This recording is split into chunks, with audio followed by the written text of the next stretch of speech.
지난 2년 반 동안 거대 야당은 국민이 뽑은 대통령을 인정하지 않고 끌어내리기 위해 퇴진과 탄핵 선동을 멈추지 않았습니다. 대선 이후부터 현재까지 무려 178회에 달하는 대통령 퇴진 탄핵 집회가 임기 초부터 열렸습니다. 대통령의 국정 운영을 마비시키기 위해 우리 정부 출범 이후부터 지금까지 수십 명의 정부 공직자 탄핵을 추진했습니다. 탄핵된 공직자들은 아무 잘못이 없어도 소추부터 판결 선고시까지 장기간 직무가 정지됩니다. 탄핵이 발의되고 소추가 이루어지기 전 많은 공직자들이 자진 사퇴하기도 하였습니다. 탄핵 남발로 국정을 마비시켜 온 것입니다. 장관, 방통위원장 등을 비롯하여 자신들의 비위를 조사한 감사원장과 검사들을 탄핵하고 판사들을 겁박하는 지경에 이르렀습니다. 자신들의 비위를 덮기 위한 방탄 탄핵이고 공직기관과 법질서를 완전히 무너뜨리는 것입니다. 뿐만 아니라 위헌적 특검 법안을 27번이나 발의하면서 정치 선동 공세를 가해왔습니다. 급기야는 범죄자가 스스로 자기에게 면죄부를 주는 셀프 방탄 입법까지 밀어붙이고 있습니다. 거대 야당이 지배하는 국회가 자유민주주의의 기반이 아니라 자유민주주의 헌정 질서를 파괴하는 괴물이 된 것입니다. 지금 거대 야당은 국가 안보와 사회 안전까지 위협하고 있습니다. 예를 들어 지난 6월 중국인 3명이 드론을 띄워 부산에 정박 중이던 미국 항공모함을 촬영하다 적발된 사건이 있었습니다. 이들의 스마트폰과 노트북에서는 최소 2년 이상 한국의 군사시설들을 촬영한 사진들이 발견됐습니다.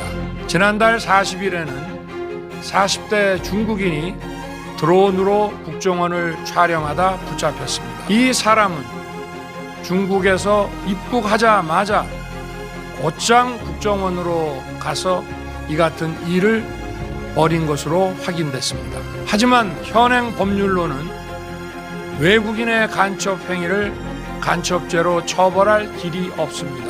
이러한 상황을 막기 위해 형법의 간첩죄 조항을 수정하려 하였지만 거대 야당이 완강히 가로막고 있습니다. 지난 정권 당시 국정원의 대공수사권을 박탈한 것도 모자라서 국가보안법 폐지도 시도하고 있습니다. 국가 안보를 위협하는 간첩을 잡지 말라는 것 아닙니까? 북한의 불법적인 핵무장과 미사일 위협 도발에도 GPS 교란과 오물 풍선에도 민주노총 간첩 사건에도 거대 야당은 이에 동조할 뿐 아니라 오히려 북한 편을 들면서 이에 대응하기 위해 고군분투하는 정부를 흠집내기만 했습니다.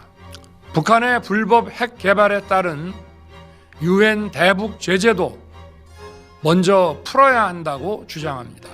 검찰과 경찰의 내년도 특경비, 특활비 예산은 아예 0원으로 깎았습니다. 금융 사기 사건, 사회적 약자 대상 범죄, 마약 수사 등 민생 침해 사건 수사, 그리고 대공 수사에 쓰이는 기묘한 예산입니다.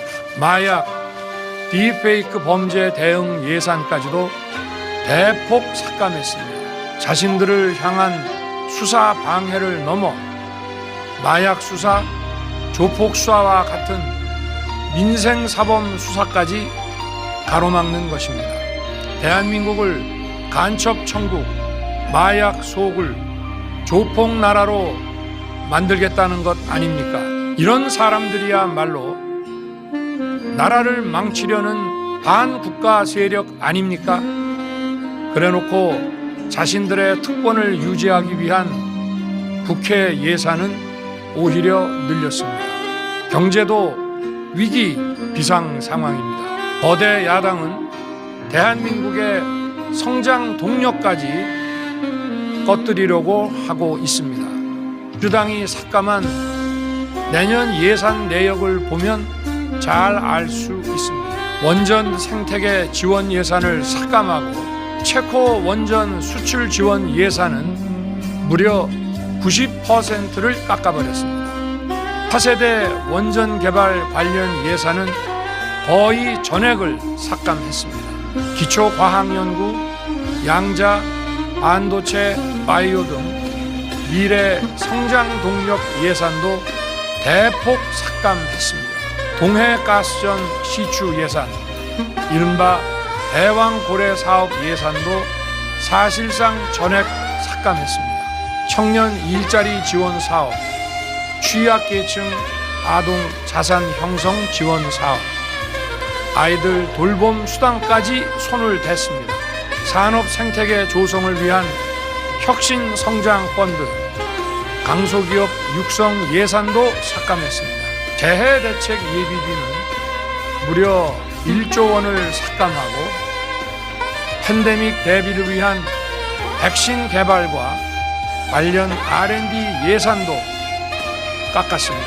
이처럼 지금 대한민국은 거대 야당의 의회 독재와 폭거로 국정이 마비되고 사회 질서가 교란되어 행정과 사법의 정상적인 수행이 불가능한 상황입니다. 작년 하반기 선거관리위원회를 비롯한 헌법기관들과 정부기관에 대해 북한의 해킹 공격이 있었습니다. 국가정보원이 이를 발견하고 정보 유출과 전산 시스템 안전성을 점검하고자 했습니다. 다른 모든 기관들은 자신들의 참관하에 국정원이 점검하는 것에 동의하여 시스템 점검이 진행되었습니다. 그러나 선거관리위원회는 헌법기관임을 내세우며 완강히 거부하였습니다. 그러다가 선관위의 대규모 채용 부정 사건이 터져 감사와 수사를 받게 되자 국정원의 점검을 받겠다고 한 발 물러섰습니다. 그렇지만 전체 시스템 장비의 아주 일부분만 점검에 응하였고 나머지는 불응했습니다. 시스템 장비 일부분만 점검했지만 상황은 심각했습니다. 국정원 직원이 해커로서 해킹을 시도하자 얼마든지 데이터 조작이 가능하였고 방화벽도 사실상 없는 것이나 마찬가지였습니다. 비밀번호도 아주 단순하여 1, 2, 3, 4, 5 같은 식이었습니다. 시스템 보안 관리 회사도 아주 작은 규모의 전문성이 매우 부족한 회사였습니다. 민주주의 핵심인 선거를 관리하는 전산 시스템이 이렇게 엉터리인데 어떻게 국민들이 선거 결과를 신뢰할 수 있겠습니까? 선관위도 국정원의 보안 점검 과정에 입회하여 지켜보았지만 자신들이 직접 데이터를 조작한 일이 없다는 변명만 되풀이할 뿐이었습니다. 선관위는 헌법기관이고 사법부 관계자들이 위원으로 있어 영장에 의한 압수수색이나 강제 수사가 사실상 불가능합니다. 스스로 협조하지 않으면 진상규명이 불가능합니다. 지난 24년 4월 총선을 앞두고도 문제 있는 부분에 대한 개선을 요구했지만 제대로 개선되었는지는 알 수 없습니다.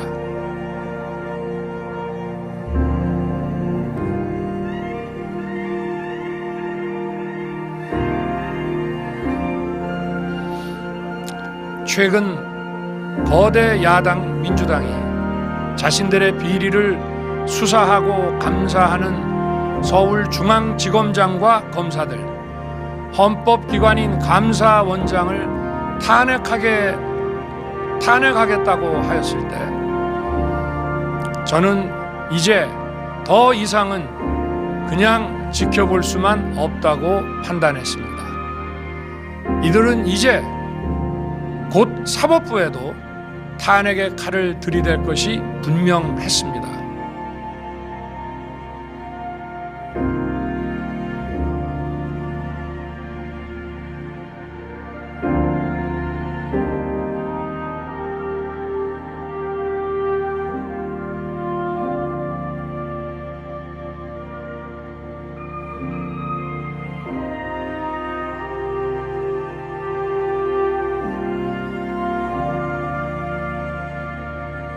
여러분도 많이 힘드시죠?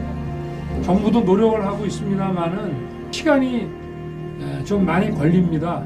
저희들을 믿고 여러분들 용기 잃지 마시고 힘내주시기 바랍니다. 대통령으로서 아주 열심히 일하겠습니다. 여러분들 저 믿으시죠? 저도 여러분의 성공을 위해서 또 여러분의 사기와 용기를 위해서 늘 여러분 성원을 하고 응원하겠습니다.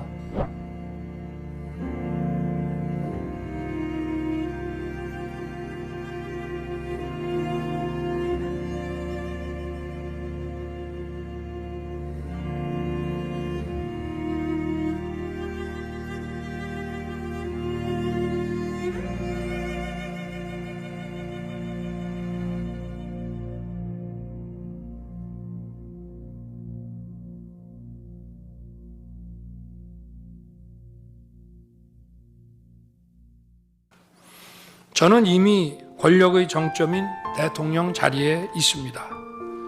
대통령에게 가장 편하고 쉬운 길은 힘든 일을 굳이 벌이지 않고 사회 여러 세력과 잘 타협하고 모든 사람들에게 듣기 좋은 말을 하면서 임기 5년을 안온하게 보내는 것입니다. 일하겠다는 욕심을 버리면 치열하게 싸울 일도 없고 어려운 선택을 할 일도 없어집니다. 저 개인의 삶만 생각한다면 정치적 반대 세력의 거센 공격을 받을 수 있는 이런 비상계엄을 선택할 이유가 전혀 없습니다.